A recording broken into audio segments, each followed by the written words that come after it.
Justice Virendra ji, Anil Jain ji, Ashok Bhat ji, Sushil Pasi ji, Niyazi Nadeem ji, Ravikant ji, R K Sahu ji, Rajesh Sachan ji, Frank Huzur ji, Meena Kotwal ji, Subhashini Yadav ji, Congress party के senior नेता, civil society के लीडर्स, मेंबर्स, मित्रों, आप सबका यहां बहुत बहुत स्वागत, नमस्कार।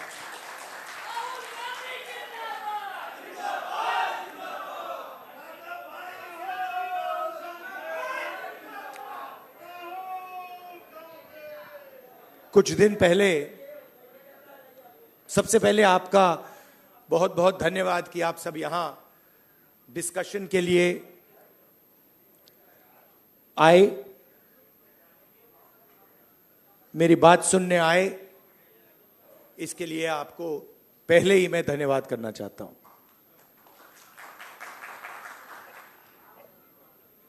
कुछ दिन पहले मैं रायबरेली गया था और वहां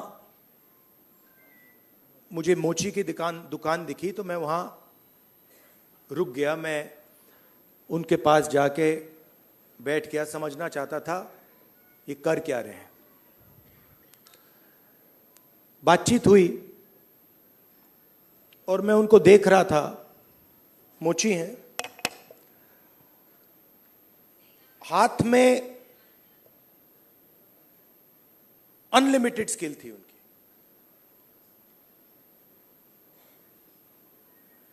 मतलब 30-40 साल का एक्सपीरियंस था। मैंने वो जूता लिया, मैंने बनाने की कोशिश की, वो मतलब सवाल ही नहीं उठता। मतलब मुझे 1-2 साल लग जाएंगे मतलब शुरू करने में। बातचीत हुई, मैंने पूछा क्या हो रहा है, कैसे चल रहा है। उन्होंने कहा ये जो मेरा बेटा है ये पहले मेरे साथ काम करता था, अब नहीं करता है, ये भाग गया, चला गया। तो मैंने कहा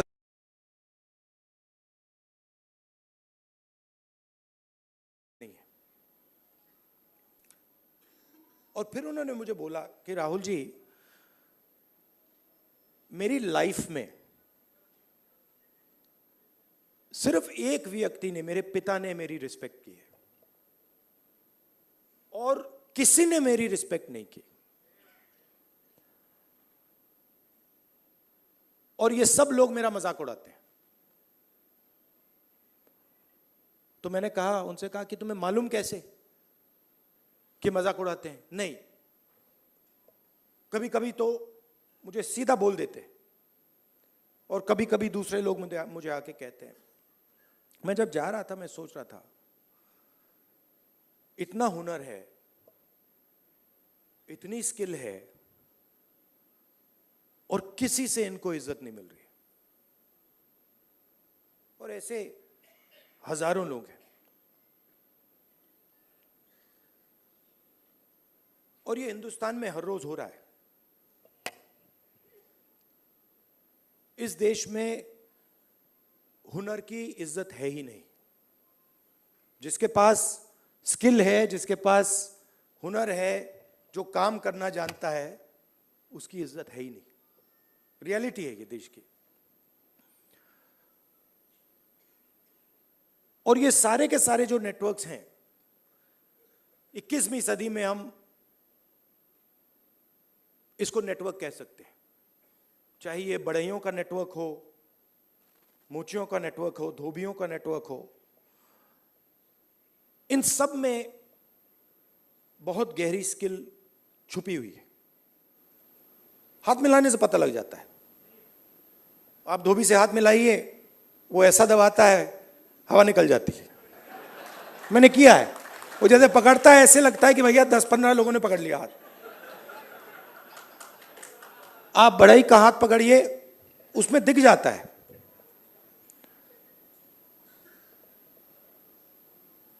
और फिर मैंने मोची भाई से बात की और मैं जो सिस्टम में काम करते हैं उनसे भी बात करता हूं, तो मुझे अंदर से दिखता है, बाहर से भी दिखता है। तो फिर जब मैं उनके साथ बैठा था, मुझे एक बात याद आई। यूपीए की सरकार थी और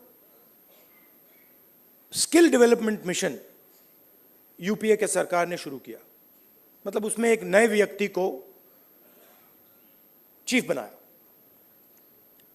और उन्होंने मुझसे टाइम मांगा, तो मैंने कहा मिल लेता हूं। तो आए, टाटा कंपनी के लिए काम करते थे। आए, बैठे और उन्होंने मुझे,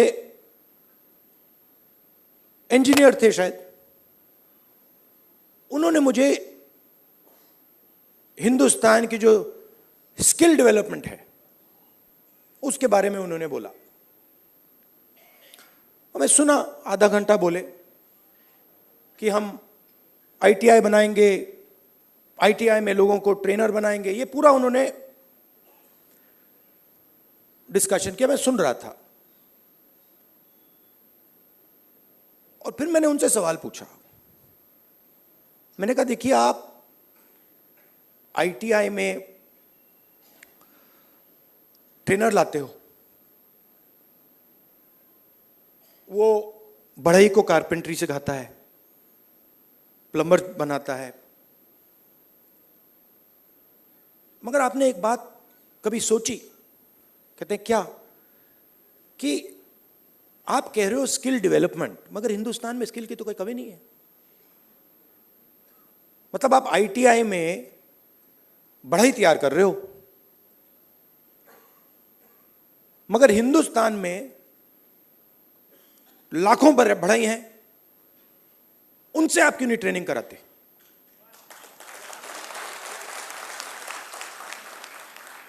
तो ये थोड़ा चौंक गए। मतलब मैंने कहा मतलब बता देता हूं। मान लीजिए आपको नाई ट्रेन करने हैं, आप सर्टिफिकेशन सेंटर खोल दीजिए। हर डिस्ट्रिक्ट में आप एक सर्टिफिकेशन सेंटर खोल दीजिए और उत्तर प्रदेश के हर नाई को कह दीजिए, देखिए भैया, आप गुरु हो, आप शिष्य लो, उनको तैयार करो, अपनी दुकान में तैयार करो और फिर उनको सर्टिफाई करो। अगर आपके जो शिष्य हैं सर्टिफाई हो जाएंगे, आपको हम 100, 200, 500, 1000 रुपए बैंक अकाउंट में डाल देंगे। मतलब जो स्किल का नेटवर्क है उसका प्रयोग क्यों नहीं करते आप? बिल्कुल चुप हो गए। मतलब मुझे देख रहे थे कि ये मतलब व्यक्ति पागल है, इसको क्या हो गया। मतलब आप आईटीआई में, अच्छा मजे की बात बताऊं, ये जो हमारे ये मोची भाई हैं, इन्होंने मुझे बोला कि राहुल जी, मोदी जी ने नया प्रोग्राम शुरू किया, मुझे वहां बुलाया, मैं गया और फिर मुझे कहते हैं कि आपकी ट्रेनिंग कराएंगे। राहुल जी, मैं तो 40 साल से मोची का काम कर रहा हूं।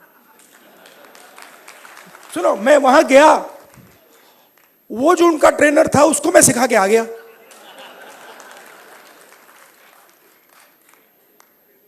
तो बात क्या है, चाहे नाई हो, बढ़ई हो, प्लम्बर हो, धोबी हो, मोची हो, किसान हो, नॉलेज इनके हाथ में है, मगर सिस्टम इनसे कोई बात ही नहीं करता। सिस्टम दूसरे डायरेक्शन पे चल रहा है। आपने आईटीआई बना दी, हमारी सरकार ने बनाई, मगर उसका जो नॉलेज सिस्टम है उसका तो कोई कनेक्शन ही नहीं है। तो मैंने उनसे कहा, देखो मैं आपको बताता हूं, अगर आपने नाई ट्रेन करने हैं, मान लो आपने हिंदुस्तान में 10 लाख नाई ट्रेन करने हैं, आप हिंदुस्तान के नाइयों को पकड़ो और कहो भैया आप ट्रेन करो, 6 महीने में 10 लाख नाई आपके सामने आ जाएंगे। और कोई ज्यादा पैसा भी नहीं लगेगा मगरना। तो हो क्या रहा है?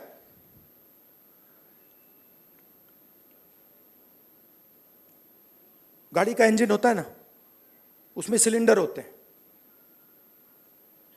मोटरसाइकिल में कभी 1 सिलेंडर होता है, 2 सिलेंडर की होती है, ट्रक 8 सिलेंडर की, 10 सिलेंडर की होती है। हिंदुस्तान में मान लो हिंदुस्तान के इंजन में 10 सिलेंडर है, काम सिर्फ 1 सिलेंडर कर रहा है। मतलब 90% लोग बाहर बैठे हुए हैं और देख रहे हैं, और उनकी सिस्टम में कोई भागीदारी नहीं। उनके सिलेंडर में ना पेट्रोल मिलता है, ना मेंटेनेंस होती है, ना कोई चेकिंग होती है। 1 सिलेंडर छोटा सा टक टक टक टक टक टक टक टक चल रहा है। कह रहे हैं भैया दुनिया में, और कहते हैं भैया सुपर पावर बन जाएगा। कैसे सुपर पावर बन जाएगा? 90% लोग सिस्टम के बाहर बैठे हुए हैं। हुनर उनके हाथ में है, स्किल उनके हाथ में है, ज्ञान उनके हाथ में है, उनका कोई कनेक्शन ही नहीं है। तो इसीलिए हमने जाति जनगणना की बात उठाई है। और थोड़ा कंफ्यूजन है।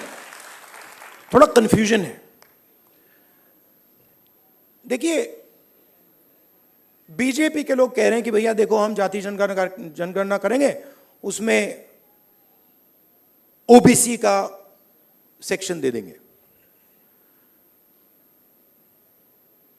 जाति जनगणना सबसे पहले सिर्फ वहां ओबीसी लिखना का कोई मतलब नहीं है। अलग अलग कम्युनिटीज हैं, हम हर कम्युनिटी की लिस्ट चाहते हैं। पहली बात। दूसरी बात, हमारे लिए यह सिर्फ सेंसस नहीं है, हमारे लिए यह पॉलिसी मेकिंग का फाउंडेशन है, मतलब नींव है। और हम सिर्फ जाति जनगणना की बात नहीं कर रहे हैं। मैं यहां क्लियरली कहना चाहता हूं, जाति जनगणना से सिर्फ आबादी पता लगेगी, वो बहुत जरूरी कदम है, क्योंकि भागीदारी से पहले आबादी के बारे में पता होना पड़ेगा, क्योंकि भागीदारी तक हम बिना आबादी के तो पहुंच ही नहीं सकते। मगर आबादी लास्ट कदम नहीं है। आप यह मत सोचिए कि आइडिया यह है कि भैया जाति जनगणना हो गई, उसमें सबकी गिनती हो गई और बात वहां खत्म हो जाएगी। नहीं, यह मेरा विजन नहीं है। यह पहला कदम है। मेरा विजन है कि हिंदुस्तान में धन किस प्रकार से बांटा जा रहा है।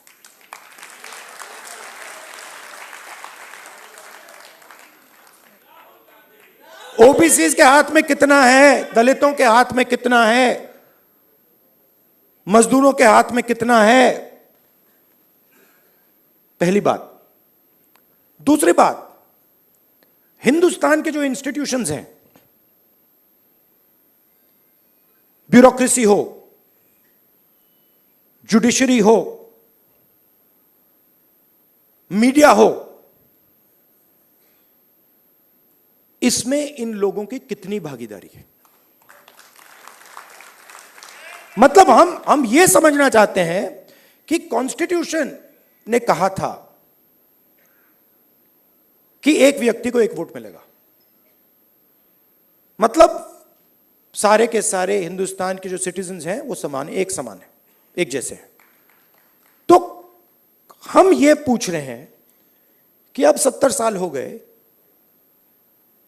कॉन्स्टिट्यूशन हमारे सामने है, इसका समाज पर इफेक्ट पड़ा है, हां या ना, और कितना पड़ा है?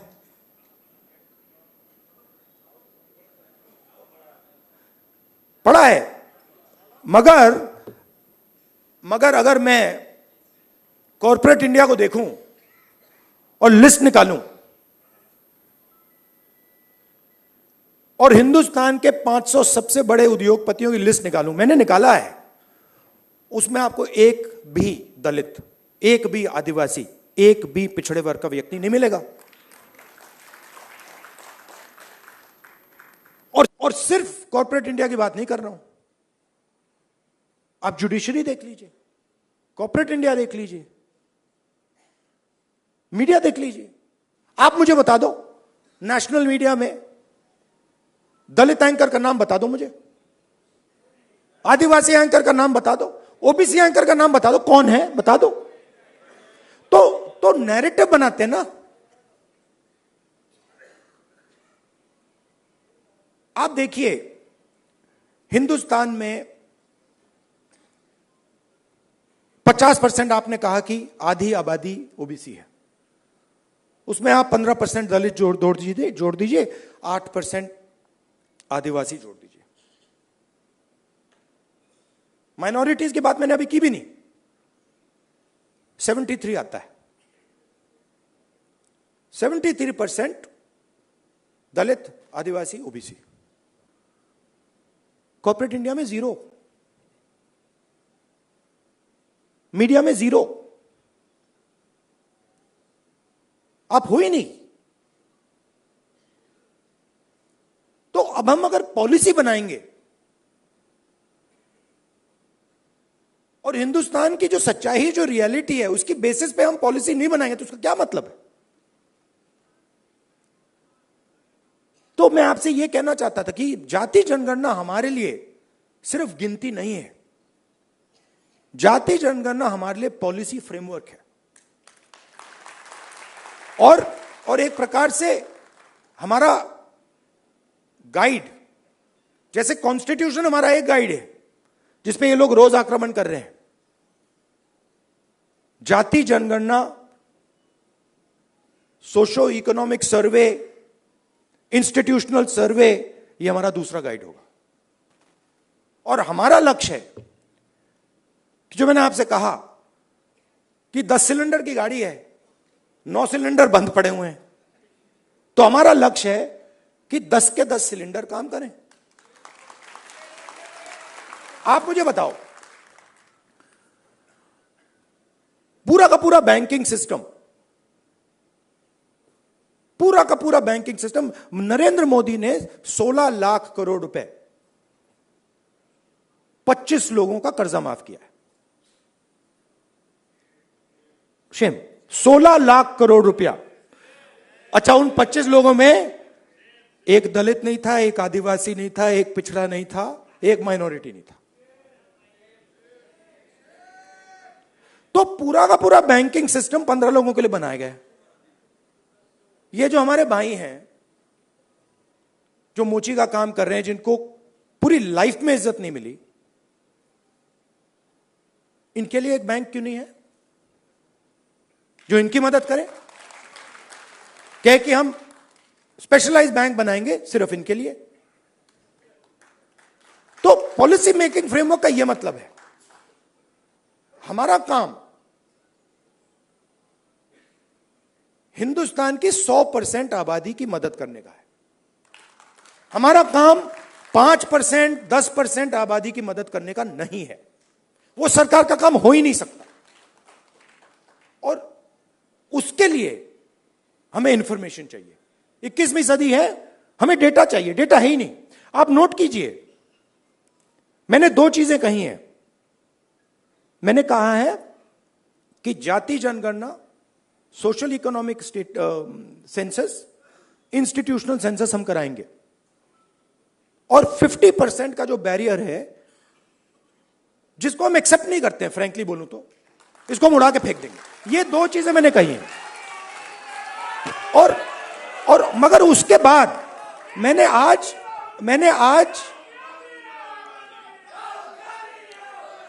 तक, सुनिए, आज तक उसके बाद हम क्या करेंगे मैंने नहीं बोला है, क्योंकि पहले मैं चाहता हूं कि हमारे सामने डेटा हो कि भैया इतने दलित हैं, हिंदुस्तान के इंस्टीट्यूशन में उनकी इतनी भागीदारी है। रिजर्वेशंस की बात होती है मगर चांस नहीं मिलता। सच्चाई है, सब जानते हैं। उल्टा उल्टा हो जाता है, लैटरल एंट्री हो जाती है, लैटरल एंट्री हो जाती है। मैं आपको गारंटी देता हूं लैटरल एंट्री में आपको 90% का कोई नहीं मिलने वाला। एक साइड आपको लैटरल एंट्री से मारते हैं, दूसरे साइड कॉन्ट्रैक्टर। तो मतलब नीचे देखो वहां पिटाई हो रही है, ऊपर देखो वहां पिटाई हो रही है, साइड देखो वहां पिटाई हो रही है, मतलब जहां भी देखो। और 90% आपकी आबादी है। अब अगर आपकी 10% होती तो कोई कह सकता हाँ भैया 10% आबादी है, ठीक है, बट 90% आबादी, आपके बिना देश ही नहीं चल सकता। और फिर मीडिया में आपको दिखेगा भैया, एक पहले क्या होगा, वो बॉलीवुड की बात करेंगे, वहां पे डांस गाना दिखेगा, उसमें भी आपको कोई 90% का नहीं मिलने वाला, कोई नहीं मिलेगा। मैंने चेक किया भाई, मैंने लिस्ट निकाली है। मैंने कहा भैया मिस इंडिया की लिस्ट निकाली मैंने कहा देखता हूं। मैं कहता हूं देखो यार, अच्छा अब कहते हैं मिस इंडिया की लिस्ट निकाली मैंने। सुनो सुनो, मैंने मिस इंडिया की लिस्ट निकाली, कहा ठीक है देखते हैं। मतलब माइनॉरिटी भी 90% में आती है मैडम, आप भी शामिल हैं। और आपको और शायद जो आपके साथ हो रहा है वो सबसे ज्यादा खराब है। मतलब आप पर तो डायरेक्ट आक्रमण हो रहा है, राइट। मगर आप भी 90% में हैं। तो मैंने लिस्ट निकाली मिस इंडिया की, मैंने कहा भैया इसमें तो होगा, मतलब एक दलित महिला तो होगी, एक आदिवासी महिला तो होगी ना दलित है, ना आदिवासी, ना ओबीसी, कोई नहीं। तो डांस गाना चलेगा वहां पे, कोई क्रिकेट की बात करेगा, कोई बॉलीवुड की बात होगी, किसानों की बात नहीं होगी, मजदूरों की बात नहीं होगी। आपने कभी मीडिया में मोची का इंटरव्यू देखा है? बस मेरे चैनल पे आ रहा है और किसी चैनल पे नहीं आ रहा। आप चाहे मोची हो, बढ़ई हो, प्लम्बर हो, धोबी हो, कभी नहीं दिखेंगे। और ये देश को चलाते हैं लोग। और फिर मीडिया में कहते हैं भैया मोदी जी गले लग गए, सुपर पावर बन गया। कभी वो यूक्रेन भागेंगे, कभी रूस भागेंगे, वो कभी गले लगेंगे, और फिर भैया सुपर पावर बन गया, सुपर पावर बन गया। मतलब कैसे बन गया? 90% लोग मतलब शामिल ही नहीं है उसमें, बेरोजगार हैं, भूख लग रही है। तो पूरा का पूरा मतलब डिस्कशन वही 10-15 लोगों में होता है, वही एंकर हैं, वही एक्सपर्ट हैं, वो 5-6 लोग हैं, वही बात बोलते रहते हैं एक दूसरे से, और बाकी हिंदुस्तान देखता रहता है। इसलिए ऐसे डिस्कशन बहुत जरूरी है कि भाई 90% क्या सोच रहा है, क्या हो रहा है, क्या इश्यूज हैं, क्या मुद्दे हैं। अच्छा, आप एक और बात नोट कीजिए, किसी की टांग टूटती है, वो कहता है भैया मैं अस्पताल में जाके एक्सरे करना चाहता हूं। कभी कोई उससे कहता है नहीं करो एक्सरे? कभी नहीं, कोई नहीं कहेगा ना कि भैया एक्सरे मत करो। वो चिल्ला रहा है कि भैया मेरी टांग टूटी है, लोग कह रहे नहीं एक्सरे मत करो, नहीं। बट यहां ये हो रहा है, मैं कह रहा हूं जाति जनगणना करना है, एक्सरे करना है, सारी मीडिया वाले कह रहे हैं नहीं करना है। क्यों नहीं करना है? मतलब हमने उसके बाद एक शब्द नहीं बोला क्या करेंगे, हमने सिर्फ यह बोला कि भैया हमें डेटा चाहिए। दलित कितने हैं, आदिवासी कितने हैं, माइनॉरिटीज कितने हैं, जनरल कास्ट के लोग कितने हैं, गरीब जनरल कास्ट के लोग कितने हैं, और कौन सी संस्थाओं में बैठे हैं, बिजनेस में कितने हैं, बॉलीवुड में कितने हैं, मिस इंडिया में कितने हैं। बस हम पता लगाना चाह रहे हैं। सारे के सारे मीडिया वाले, मोदी जी कहते हैं नहीं भैया पता नहीं लगाओ, देश को बांट रहे हो। भाई 90% की हम बात कर रहे हैं, आप कह रहे हो देश को बांट रहे हैं। कैसे देश को बांट रहे हैं? मतलब हम सिर्फ ये कह रहे हैं कि भैया 90% लोगों के पास भागीदारी है, हां या ना चेक करो। कहते नहीं देश को बांट रहे हो। तो जो भी संस्थाएं हैं, इलेक्शन कमीशन हो, मीडिया हो, फ्री मीडिया हो, जुडिशरी हो, ये सारी की सारी संस्थाएं कहां से आई? ये इधर से आई। आप इसको मिटा दो तो हिंदुस्तान में एक संस्था नहीं बचेगी। कोई इलेक्शन कमीशन नहीं बचेगा, कोई रिजर्वेशन नहीं बचेगा। जो आपने कहा कि कॉन्स्टिट्यूशन से फायदा मिला, वो 5-10 साल में सब खत्म हो जाएगा। तो जाति जनगणना जो है वो इसको मजबूत करने का काम है। ये आप समझिए, कॉन्स्टिट्यूशन की रक्षा हम कर रहे हैं जाति जनगणना के थ्रू। क्यों? क्योंकि इसको 10% ने नहीं बनाया है, इसको 100% ने बनाया है।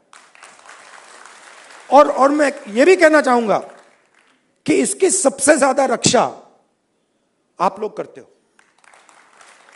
इसकी रक्षा गरीब करते हैं, किसान करते हैं, मजदूर करते हैं, दलित, आदिवासी, पिछड़े लोग, गरीब जनरल कास्ट के लोग इसकी रक्षा ये करते हैं। अदानी जी इसकी रक्षा नहीं करते।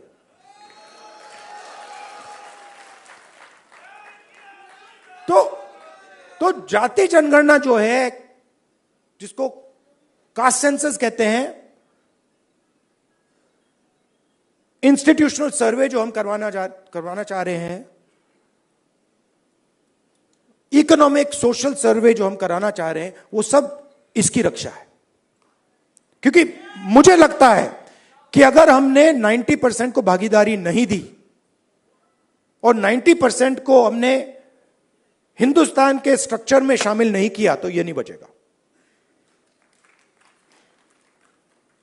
तो इसीलिए यह पैरेलल ट्रैक है।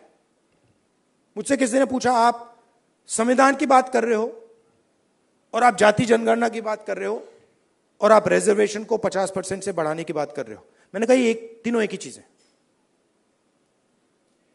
ये दोनों जो चीजें हैं इसको बचाने की है। क्योंकि अगर हम देश में 90% लोगों को भागीदारी नहीं देंगे तो ये नहीं बचने वाला।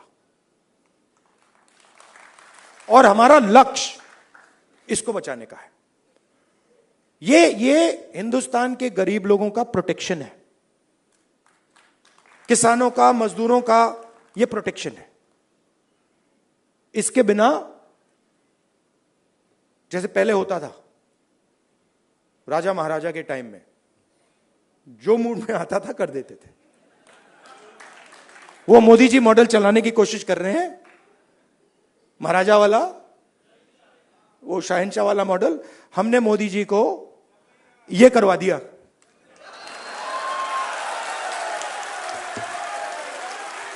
आप अपने आप को नॉन बायोलॉजिकल समझते हो। आप अपने आप को नॉन बायोलॉजिकल समझते हो। आप अपने आप को डायरेक्ट भगवान के साथ कनेक्शन समझते हो। Wrong number. Wrong number. चुनाव के एकदम बाद ये मैंने कहा, देखो हिंदुस्तान के किसानों ने, मजदूरों ने सिर झुकवा के कॉन्स्टिट्यूशन से मत्था लगवा दिया। और ये काम हम नहीं कर रहे हैं। आप मत सोचिए कि राहुल गांधी और ये सब लोग ये काम कर रहे हैं। नहीं, ये हिंदुस्तान के अंदर से आवाज आ रही है। हम उस आवाज को सुन रहे हैं बस। और ये जो स्ट्रेंथ है, जो शक्ति है, ये हिंदुस्तान के अंदर से आ रही है, हिंदुस्तान के गरीब लोगों से आ रही है, और इसको कोई रोक नहीं सकता। अब अगर कोई सोचे, मैं आपको बता देता हूं, पॉलिटिकल बात बता देता हूं, आप लिख लो। अगर कोई सोचे कि जाति जनगणना को रोका जा सकता है या 50% बैरियर को रोका जा सकता है, मैं आपको बता रहा हूं वो सपने देख रहा है। ये होगा ही होगा, इसको रोका नहीं जा सकता है। ना जाति जनगणना रोकेगा, ना सोशो इकोनॉमिक सर्वे रोकेगा, ना इंस्टीट्यूशनल सर्वे रुकेगा, ना 50% का बैरियर रहेगा। ये तीन सारे के सारे उड़ेंगे, क्योंकि हिंदुस्तान की जनता ने ये मन बना लिया है। ऑर्डर आ गया है, जनता से ऑर्डर आ गया है। अब आपको प्रधानमंत्री जी को यह बात एक्सेप्ट कर देनी चाहिए और ऑर्डर लागू कर देना चाहिए, और अगर नहीं करेंगे तो फिर दूसरे प्रधानमंत्री करेंगे। आपके साथ देखिए, मैं आपको अंत में एक बात बताना चाहता हूं। देखिए, मैंने अब 2004 से मैं पॉलिटिक्स कर रहा हूं, ठीक है, और एक प्रकार से काफी सीखने को मिला मुझे। बीजेपी वालों ने मुझे तंग किया, डिस्टर्ब किया, उनको मैं गुरु मानता हूं कि इन्होंने ही मुझे सिखाया, इनके बिना मैं नहीं सीख सकता था। मैं बता रहा हूं, आप लोग नहीं सिखाते मुझे, आप लोग मुझसे प्यार करते हो, आप नहीं सिखा सकते। उन्होंने मुझे सिखाया, तो वो एक प्रकार से मुझे उन्होंने डायरेक्शन दी, भैया क्या नहीं करना है, उधर देखो, वो नहीं करना। तो एकदम मुझे पता लग जाता है, मैं सुबह उठता हूं, क्या नहीं करना, उधर देखता हूं, अच्छा वो नहीं करना, ऑटोमेटिक है। वो मेरी ओर देखते हैं, कहते हैं भैया क्या नहीं करना, वो राहुल गांधी कर रहा, मत करो। तो ये तो बिल्कुल मतलब पता नहीं आइडियोलॉजिकल है, खून की पता नहीं कौन सी लड़ाई है, बट ये मतलब शायद पता नहीं कब से चल रही है और ये खत्म नहीं होगी। मगर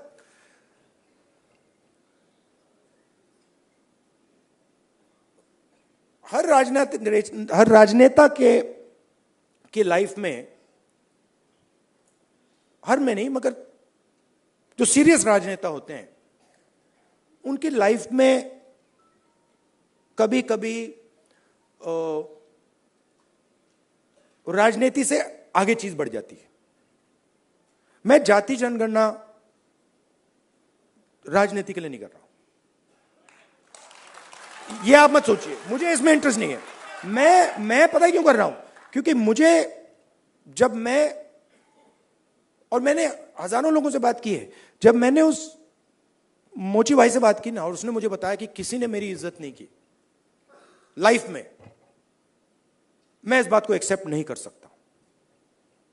मैं इस बात को एक्सेप्ट करने को तैयार नहीं हूं कि हिंदुस्तान में ऐसे लोग हैं जिनके पास हुनर है, एक्सपीरियंस है, समझ है, मगर रिस्पेक्ट नहीं। मैं इसको एक्सेप्ट नहीं कर सकता।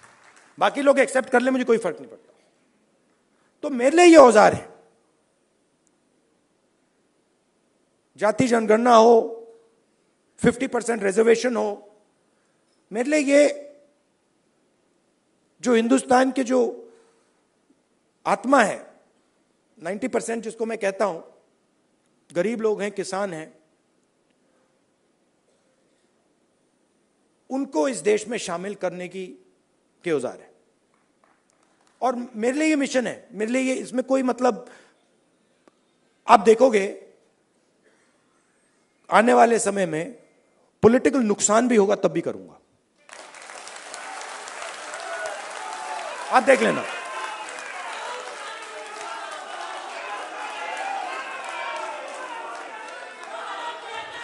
तो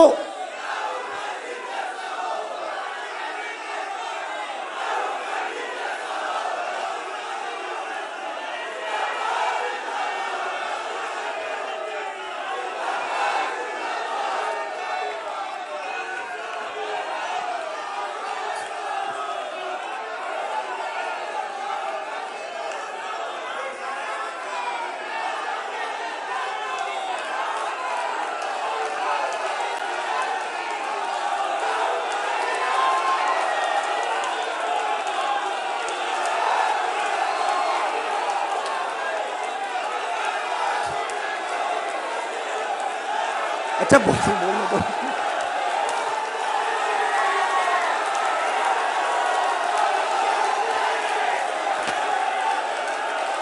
क्या बोलने तो दीजिए।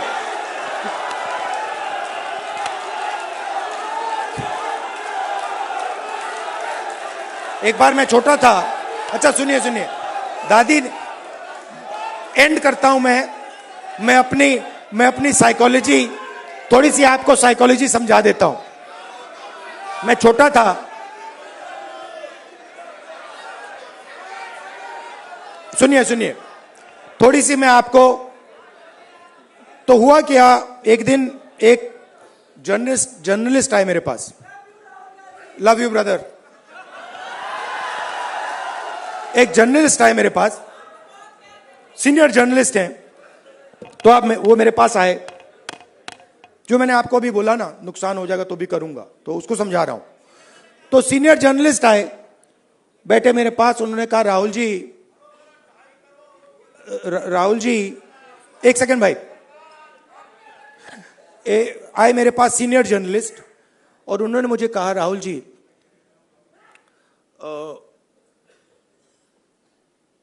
मैं, पाकिस्तान के नेता थे, पता नहीं मुशर्रफ थे या नवाज शरीफ थे, मैं उनको बहुत अच्छी तरह जानता हूं, उन्होंने मुझे कहा।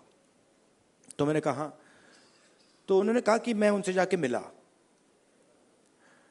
और मैंने उनसे कहा कि देखिए, अगर आपने हिंदुस्तान और पाकिस्तान के बीच में पीस करवा दी तो बहुत अच्छा होगा। तो फिर उस व्यक्ति ने, पता नहीं मुशर्रफ था या कौन था, मुशर्रफ ने कहा क्यों? और जर्नलिस्ट ने कहा कि क्योंकि अगर आप हिंदुस्तान और पाकिस्तान के बीच में पीस करा दोगे तो सदियों के लिए लोग आपका नाम याद रखेंगे। लॉजिक ये थी। मैं सुन रहा था, मुझे बता रहे थे, मतलब कि आपको नाम याद रखवाने के लिए काम करना चाहिए। मतलब मैं सोच रहा था, और जैसे मैं सोच रहा था, सुन रहा था उनकी बात, मुझे एक बात और याद आई। यही सवाल मैंने दादी से पूछा था जब मैं छोटा था। मैं दादी के पास गया, मैंने कहा दादी,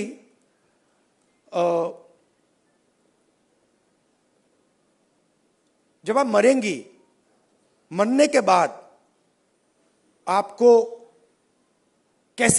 लोग कैसे याद करना चाहिए, लोगों को आप कैसे याद करना चाहिए? दादी का जवाब पता है क्या था? मैंने कहा आप क्या चाहती हैं कि लोग आपको कैसे याद करें?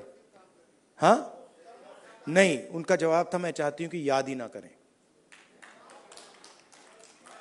मतलब क्लैरिटी थी, मैं काम याद करवाने के लिए नहीं करता हूं, मैं काम करने के लिए करता हूं। मुझे याद शायद का कुछ नहीं लेना देना। वो ये जो याद वाला है वो नरेंद्र मोदी जी का काम है। तो मुझे, मेरी थिंकिंग है कि हिंदुस्तान के 90% की जो शक्ति है वो हिंदुस्तान को बनाने में लगे। पूरा इंजन स्टार्ट हो, 10 के 10 सिलेंडर चलें और लोगों को मजा आए कि भैया हिंदुस्तान है, इसमें भागीदारी है, इसमें रिस्पेक्ट है, इसमें आदर है, और हम सब मिलकर इस देश को आगे ले जा रहे हैं। धन्यवाद, नमस्कार।